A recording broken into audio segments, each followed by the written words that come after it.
saludo con todos. Somos estudiantes de la Universidad Central del Ecuador, de la Facultad de Jurisprudencia, carrera de Derecho. Somos el grupo 4 y les vamos a exponer sobre el procedimiento del control abstracto para resolver el control de constitucionalidad. Y nuestro grupo está integrado por los siguientes ponentes, que es Soledad Cueva, Rafael Chamaidán, Daniela Gualotuña, Evelyn Guerrero, Cintia Ichina, Yulisa Montalbán, Jessica Pujota y Eric Topón. Bueno, el tema, como les habíamos mencionado, es el procedimiento del control abstracto para resolver el control de constitucionalidad y lo vamos a analizar específicamente en dos puntos, como es el literal A de los proyectos de reformas, enmiendas y cambios constitucionales y el literal B sobre convocatorias a referendo para reforma, enmienda y cambio constitucional. Bueno, el control de constitucionalidad. El objeto de los juicios de control de constitucionalidad es justamente revisar que las normas jurídicas secundarias y los actos de las autoridades respeten la Constitución. Dentro del marco legal ecuatoriano lo encontramos en el artículo 74 de la Ley Orgánica de Garantías Jurisdiccionales y Control Constitucional, el concepto de control abstracto, y nos dice: artículo 74. Finalidad. El control abstracto de constitucionalidad tiene como finalidad garantizar la unidad y coherencia del ordenamiento jurídico a través de la identificación y la eliminación de incompatibilidades normativas por razones de fondo o de forma entre las normas constitucionales y las demás disposiciones que integran el sistema jurídico. Como habíamos visto que lo realiza el control abstracto de forma y de fondo, entonces decimos que esta modalidad de control constitucional se lo puede realizar. Así, en el control abstracto formal se verifica que el proceso de formación que dio origen al precepto normativo haya cumplido con el procedimiento previsto en la Constitución y en la ley, mientras que en el control abstracto de fondo se examina la compatibilidad del contenido de la norma con las disposiciones constitucionales. Tenemos la reforma y enmienda constitucional. La propia Constitución nos establece dentro del artículo 441 y 442 lo que es la enmienda y la reforma. Por un lado, tenemos que la enmienda no puede cambiar de estructura fundamental del Estado, los elementos que la constituyen, ni tampoco pueden restringir derechos. Y en cuanto a la reforma, tenemos que la reforma parcial puede hacer cambios más profundos en la Constitución, en los elementos del Estado y en su estructura, pero tampoco puede restringir derechos.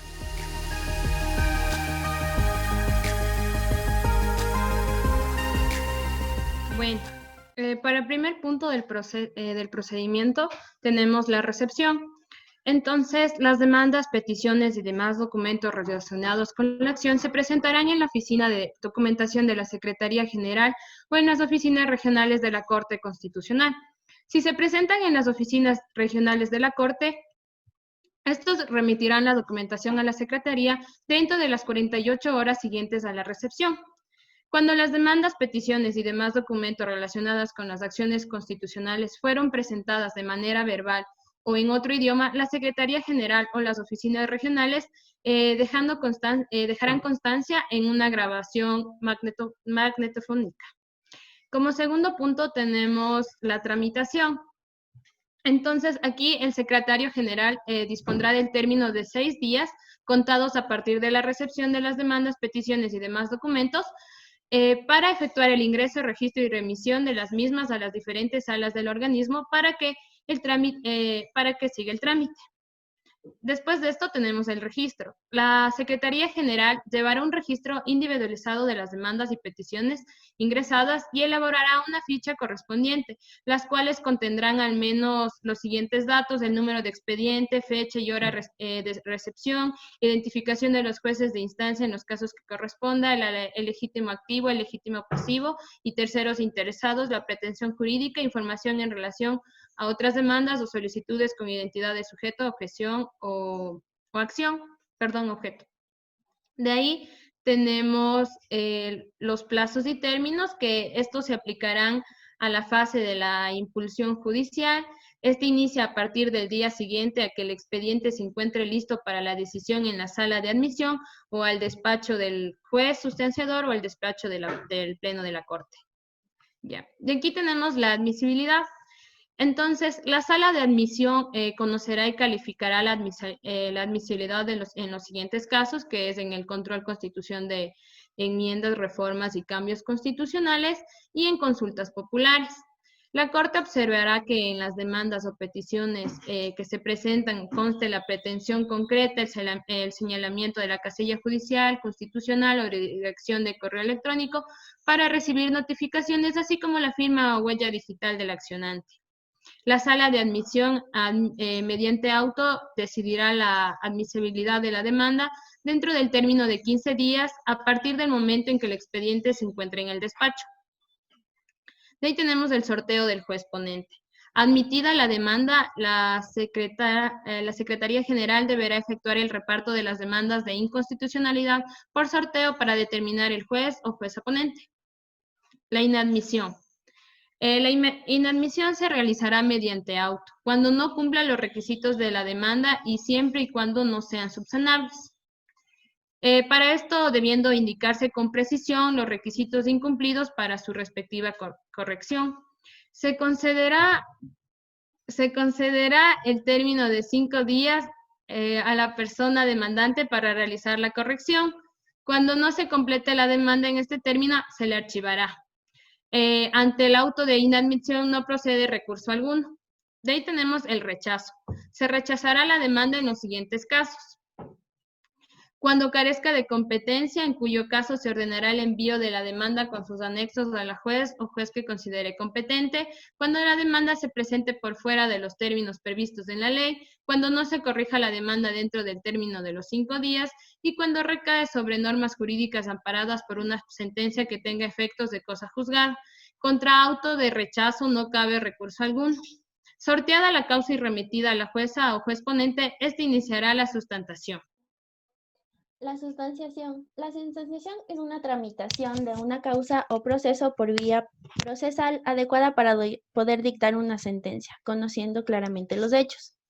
Los jueces serán sorteados a través del secretario general, el cual remitirá los expedientes a los jueces para que den su sustanciación. En la primera providencia abocarán conocimiento de la causa. Podrán además ordenar la convocatoria a audiencia y otras diligencias que consideren necesarios en cualquier momento procesal. El secretario general notificará a las partes con la recepción del proceso, señalando que el caso pasa a conocimiento del Pleno de la Corte Constitucional. Tenemos que los jueces tendrán un asesor constitucional, un asistente constitucional y un personal administrativo necesario para el normal desenvolvimiento del despacho. El asistente será el actuario del despacho y este estará coordinado junto con la Secretaría General. La publicidad de todos los documentos de sustanciación estarán a cargo de la Secretaría General, ya que es el responsable de todos los actos de publicidad que estén bajo este objeto de sustanciación. En cuanto a las audiencias, el Pleno de la Corte Constitucional, previo a expedir sus sentencias o dictámenes, podrá convocar a audiencia cuando lo considere necesario. La misma facultad la tienen los jueces sustanciadores de forma previa a emitir el proyecto respectivo. El presidente del organismo o el juez sustanciador concederán un tiempo razonable para que las partes efectúen sus exposiciones en la audiencia. También se podrán realizar audiencias virtuales. En cuanto a las decisiones, las sentencias y dictámenes serán expedidos con el voto de por lo menos 5 integrantes del Pleno. Dichos votos serán a favor, salvados o concurrentes. Las sentencias y dictámenes serán suscritos por el presidente y el secretario general de la Corte. Este último dará fe de su contenido, de la fecha de aprobación, de la forma de votación, con los nombres de los jueces que votaron, con los que no estuvieron presentes y de la fecha de suscripción de la sentencia o dictamen. En cuanto a los votos concurrentes y votos salvados, los jueces de la Corte Constitucional podrán emitir votos concurrentes o votos salvados. Los votos concurrentes expresan discrepancia respecto a la fundamentación jurídica. En cambio, los votos salvados son aquellos que implican un desacuerdo en el fondo de la decisión. Ambos votos serán remitidos por el juez a la Secretaría General. Los votos concurrentes se contabilizarán con los votos a favor del proyecto de sentencia o dictamen. Cuando los votos salvados sean al menos 5, el Pleno sorteará un nuevo juez ponente entre aquellos que salvaron su voto para que presente un nuevo proyecto en el que se argumente la tesis de la mayoría. En cuanto a la publicación de las sentencias y dictámenes ejecutoriados emitidos por la Corte Constitucional serán enviados al registro oficial para su publicación, dentro del término de 10 días posteriores a la recepción de los votos salvados o concurrentes. El director del registro oficial deberá publicar los mismos en el término de 3 días de haberlo recibido. El secretario general, una vez transcurrido el término para la recepción de los votos, remitirá la decisión, con o sin ellos, al registro oficial para su publicación. Bueno, una vez que se ha hablado sobre el procedimiento en general, cabe mencionar los considerandos especiales dentro del procedimiento de proyecto de enmienda o reforma constitucional y lo que refiere a la convocatoria de referendo. Dentro de esto tenemos que mencionar que todo proyecto de enmienda o reforma constitucional debe ser enviado a la Corte Constitucional para que indique qué procedimiento, de acuerdo a la Constitución, se debe seguir. Para esto se deben tomar 3 consideraciones. En primer lugar está cuando la iniciativa es del presidente de la República. Aquí debe producirse antes de expedir el decreto por el cual se convoca a referendo o se remite el proyecto a la Asamblea Nacional. Luego, cuando es iniciativa de la ciudadanía, aquí debe producirse antes de dar inicio a la recolección de firmas requeridas para la convocatoria de referendo o para la presentación a la Asamblea Nacional. Y por último, cuando es iniciativa de la Asamblea Nacional, aquí debe producirse antes de dar inicio al proceso de aprobación legislativa.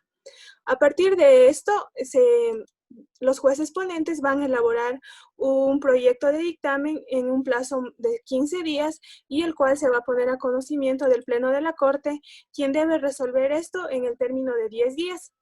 Este dictamen debe indicar qué procedimiento va a seguirse para tramitar el proyecto y para esto se deben considerar 2 reglas.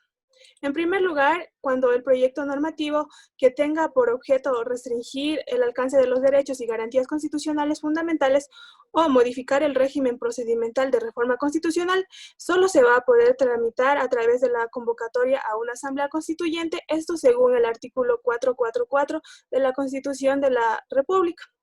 Y en segundo lugar, cuando el proyecto normativo no se encuentre encuadrado en el numeral anterior, esto se va a tramitar conforme al procedimiento de enmiendas o reformas. Luego, para hablar sobre el control constitucional de la convocatoria de referendo, nos vamos a remitir al artículo 102 al 105 de la Ley Orgánica de Garantías Jurisdiccionales y Control Constitucional, que ya va a ser explicado más adelante, pero a manera general, aquí también se va a emitir un dictamen, y en este dictamen los términos cambian, por lo cual los jueces ponentes van a tener el término de 10 días para emitir el proyecto de dictamen y el Pleno de la Corte debe resolverlo de igual manera en el término de 10 días. El control constitucional de convocatoria a referendo nos manifiesta que cuando la enmienda, reforma o cambio constitucional se tramite a través de referendo, se realizará un control constitucional previo a la convocatoria a referendo. En este caso, la Corte Constitucional se requerirá un dictamen previo de la Corte Constitucional sobre la constitucionalidad de las preguntas propuestas para la convocatoria a referendo. Es decir, que la Corte Constitucional se manifestará antes de que las preguntas sean aceptadas. El alcance del control de constitucionalidad. La Corte Constitucional efectuará un control formal de la convocatoria a referendo. Esto tomando en cuenta 3 puntos específicos. El primero es el cumplimiento de reglas procesales para la realización de la convocatoria. El segundo es la competencia en el ejercicio de la garantía del poder de reforma a la Constitución.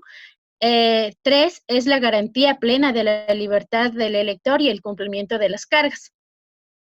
Es así que el Consejo Nacional Electoral, una vez que conozca la decisión de la Presidenta o Presidente de la República o de los gobiernos autónomos descentralizados o aceptada la solicitud de la ciudadanía, tendrá un plazo de 15 días para convocar a referéndum, consulta popular o revocatoria de mandato, la misma que de llevarse a cabo se efectuará dentro de los 60 días posteriores.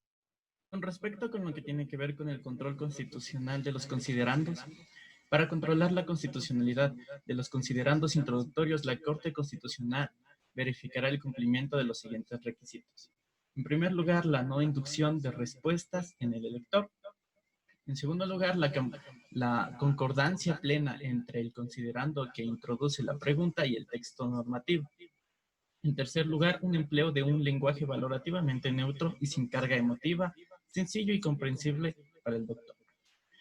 En cuarto lugar, es la relación directa de causalidad entre el texto normativo sometido a aprobación del pueblo y la finalidad o propósito que se señala en el considerando que introduce la pregunta, de modo que una vez aprobada la disposición jurídica, la final perseguida se obtenga con una alta probabilidad.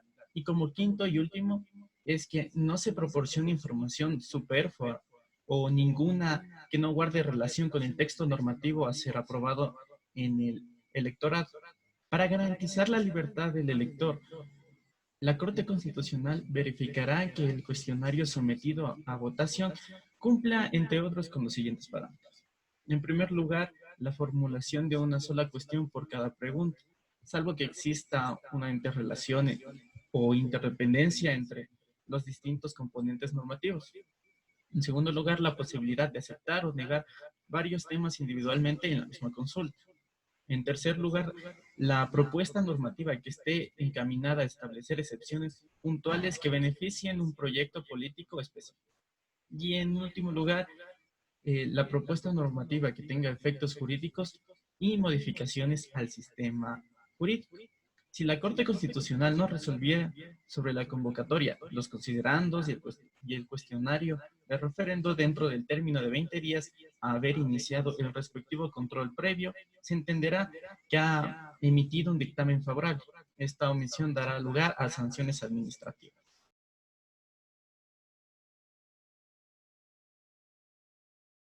Ya, listo. Entonces, con todo lo que han hablado mis compañeros, es importante que todo esto recaiga en un ejemplo. Pero antes de comenzar con el ejemplo, lo que quiero recalcar es ver la temporalidad, es decir, los términos que nos plantea la ley para los casos especiales. De manera que tenemos que tomar esto en cuenta y de esto también nos daremos cuenta dentro del ejemplo. El día de hoy, en el ejemplo, vamos a tratar sobre la sentencia número 00111 DCP-CC. Esta es una sentencia que se la da de tipo consulta popular, de manera que entraría en el literal B del artículo que estamos hablando.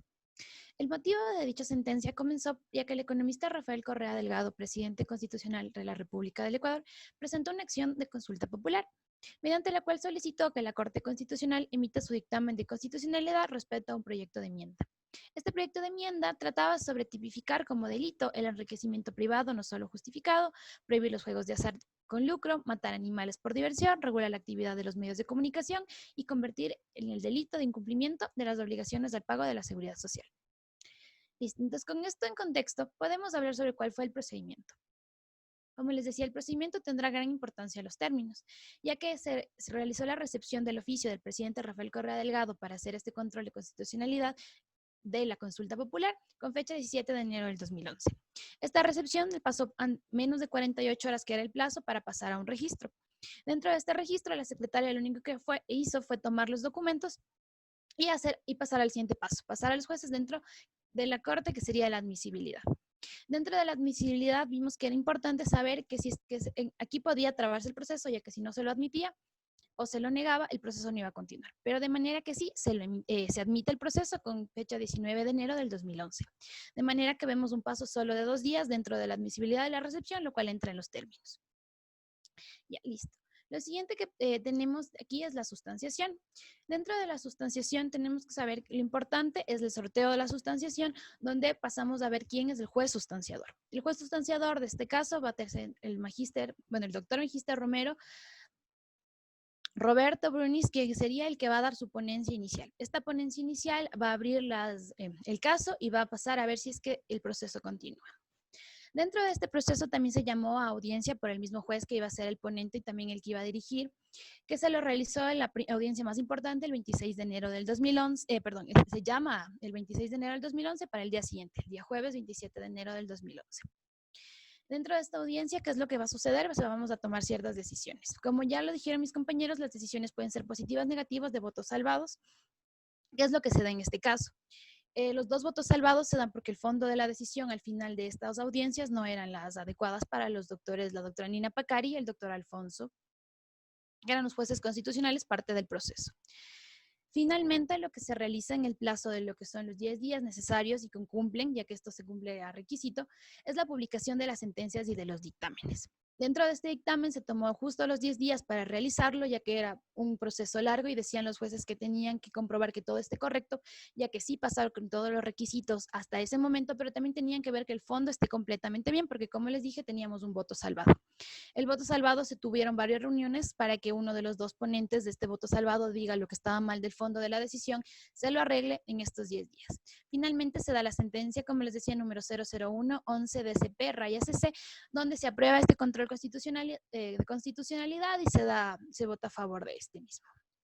Entonces, eso para concluir, y agradecemos a todos los que nos están viendo. Muchísimas gracias.